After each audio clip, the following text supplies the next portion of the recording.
Iran America যুদ্ধ কি তবে এখনই থামছে না? শেষ মুহূর্তে এসে ট্রাম্পের নতুন চালে বদলে গেল পুরো সমীকরণ। চলতি বছরের 28 ফেব্রুয়ারি শুরু হওয়া ইরান যুক্তরাষ্ট্র যুদ্ধের অবসানে একটি চুক্তি হওয়ার কথা ছিল, কিন্তু মার্কিন প্রেসিডেন্ট ডোনাল্ড ট্রাম্প প্রস্তাবিত সেই চুক্তির শর্তগুলো আরও কঠোর করে দিয়েছেন। নিউ ইয়র্ক টাইমস জানিয়েছে, নতুন এই ড্রাফট বা কাঠামো আবারও আলোচনার জন্য ইরানের কাছে পাঠানো হয়েছে। কিন্তু ট্রাম্প আসলে কি চান?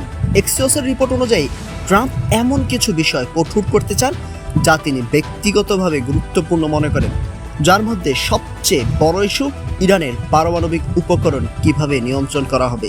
ট্রাম্পের প্রধান দুটি শর্ত হলো, ইরান কখনোই পারমাণবিক অস্ত্র তৈরি করতে পারবে না এবং অবরুদ্ধ হরমুজ প্রণালী, যা দিয়ে বিশ্বের 20% তেল আনা নেওয়া হয়, সেটি অবিলম্বে খুলে দিতে হবে।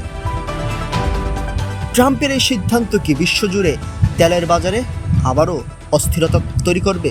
100 শব্দের মধ্যে সত্য ও বিশ্বাসযোগ্য খবর জানতে ফলো করুন নেক্সট স্পিডের ফেসবুক পেজ ও ইউটিউব চ্যানেল।